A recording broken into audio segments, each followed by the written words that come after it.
Sarah Mitchell would never forget the feeling that washed over her when she saw her son recoil from the little girl's touch. It wasn't disgust exactly, but something close to it, something that made her stomach twist with shame. In that single moment, watching her 8-year-old son jerk his hand away from a child who had nothing, Sarah realized she had failed him in ways she was only beginning to understand. The autumn afternoon had started like any other Saturday in downtown Portland.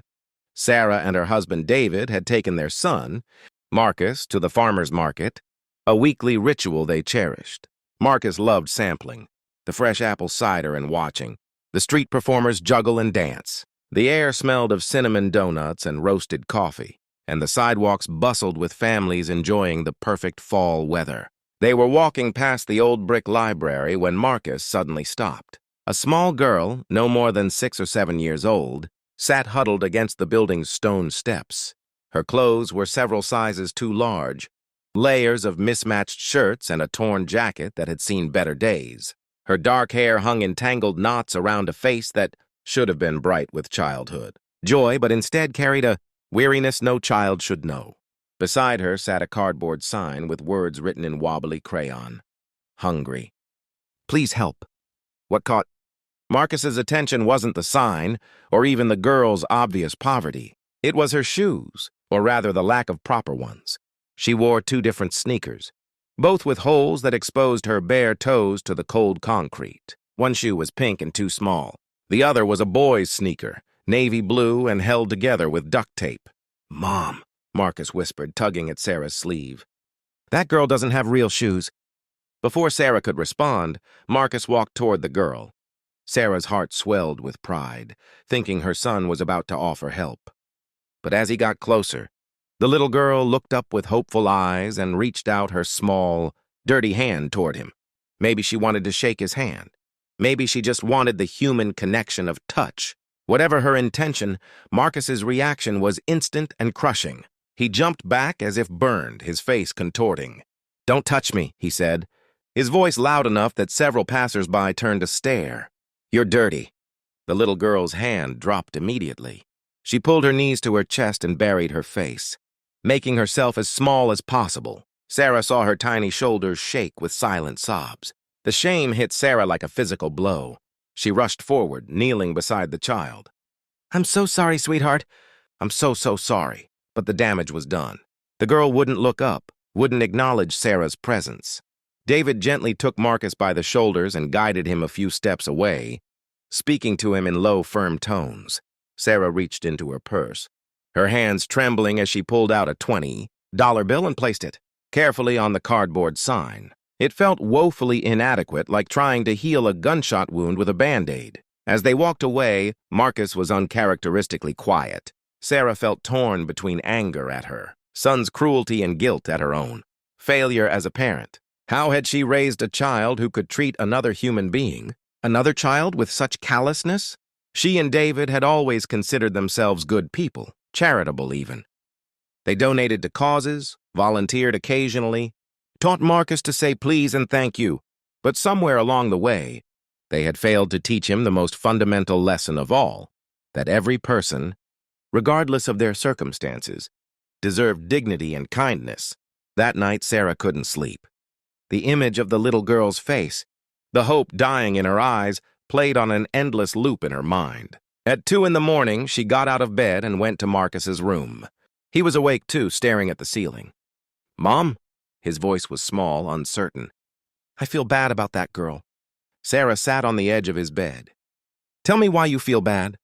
Because she was sad, and I made her sadder." Tears rolled down his cheeks. "But Mom, I was scared. She looked so different, and I didn't know what to do." Sarah took a deep breath. This was the moment that mattered. The moment that could shape who her son would become. "Marcus, do you know why she looked different? Why her clothes were dirty and her shoes had holes? Because she's homeless?" "Yes. And do you know what homeless means? It means she doesn't have a home to go to. No bed like yours. No warm shower. No closet full of clothes. She probably doesn't know where her next meal is coming from. She was sitting on those cold steps not because she wanted to, but because she had nowhere else to go." Marcus was quiet, processing this. "Is that why she wanted to touch me?" Because she doesn't have anyone? The question broke Sarah's heart. Maybe, buddy. Maybe she just wanted to connect with another kid. Maybe she wanted to feel like a normal child for just a moment. And when you pulled away and called her dirty, you reminded her that she's different, that she's less than other kids, even though she's not. She's just a little girl who's having a much harder life than you. I didn't mean to hurt her, Marcus sobbed. I just didn't think. I just reacted. I know, sweetheart. And that's what we need to talk about. The way you reacted tells me that Dad and I haven't done a good enough job teaching you about compassion. We've kept you so comfortable, so protected, that you don't understand what it means to struggle. And that's our fault, not yours. The next morning, Sarah made a decision. After breakfast, she told Marcus to get in the car. Where are we going? He asked. To find that little girl. They drove downtown and parked near the library. Sarah had no idea if the girl would be there, but they had to try. They walked the streets for over an hour, Marcus growing quieter with each block. He was seeing things he'd never noticed before. People sleeping in doorways, families with all their possessions in shopping carts, children sitting on sidewalks with hollow eyes. Finally, they found her. She was in a different spot now, sitting outside a closed storefront with a woman Sarah assumed was her mother. The woman looked exhausted, defeated, her face gaunt and lined with worry.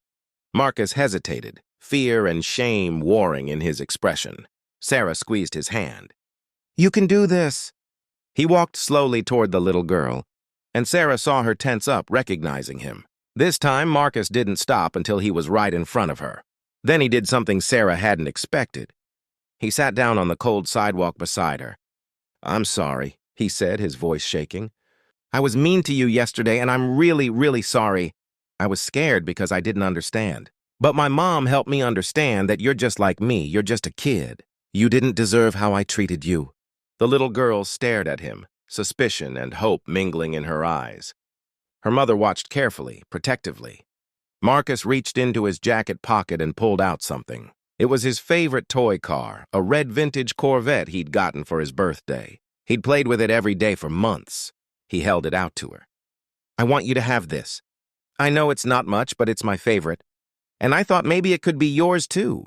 The girl looked at her mother, who nodded with tears streaming down her face. Slowly, carefully, the little girl reached out and took the car. Then she did something that changed everything.